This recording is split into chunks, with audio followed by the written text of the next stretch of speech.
శాసనసభ్యుడు ఎవరు కానీ గొడ్డగాడాలు కూడా భాష మాట్లాడిన అతను వాళ్ళు ట్వీట్లు చేయటం వల్ల సమాజం హర్షిస్తుందని నేను భావిస్తున్నాను. అతను అధికారం ఉన్నప్పుడు విర్రవీగి చంద్రబాబు నాయుడు గారిని విమర్శించి ఏది పడితే అది మాట్లాడి అతని స్థాయిని అతను తగ్గించుకున్నాడు తప్ప చంద్రబాబు గారికి ఏం నష్టం జరుగుతుంది. చంద్రబాబు నాయుడు గారి కుప్పంలో గెలిస్తే బూట్లు పాలిష్ చేస్తారు.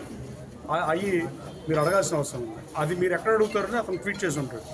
తన ట్విట్టర్ అకౌంట్ నుంచి ట్వీట్ చేయడం కారణం అదని నేను భావిస్తున్నా. నువ్వు వచ్చి ఫైట్ చేయొచ్చు కదా, నిన్ను ఎవరు వద్దన్నారు? జగన్మోహన్ రెడ్డి గారికి అధికారంలో ఉన్నప్పుడు నువ్వు మాట్లాడిన అన్నీ రాష్ట్ర ప్రజలు గమనించారు. గత 8 మాసాలుగా నువ్వేమీ మాట్లాడలేదు కూడా గమనించాడు. ఇప్పుడు ట్వీట్లు ఎందుకు డైరెక్ట్గా మీడియా సమావేశానికి వచ్చి మాట్లాడితే బాగుంటుందని నేను నానికి కూడా హితపరుగుతున్నా. అతను ఇంతకుముందు మాట్లాడినప్పుడు మాట్లాడితే కనీసం వైసీపీ సైడ్లో హర్షిస్తాయి. ఇతను ఫైటర్ అని తెలుగుదేశం పార్టీ అధికారంలో ఉన్న వైఎస్ఆర్ కాంగ్రెస్ పార్టీ అధికారంలో ఇట్టాగే మాట్లాడాడు. గతంలో అతను తెలుగుదేశం పార్టీ అధికారంలో 14-19 మధ్య నేను అప్పుడు అమెరికాలో ఉన్నా కానీ ఆ రోజున పార్టీ ఆఫీస్ ఖాళీ చేపిస్తుంటే చేస్టూడికి నుంచి చూశాడు తప్ప కనీసం ఆపటానికి కూడా ట్రై చేయాలి. ఆ రోజు వైఎస్ఆర్ కాంగ్రెస్ పార్టీ కార్యాలయాన్ని అక్కడ అద్దెకిచ్చినాడు ఖాళీ చేపిస్తుంటే.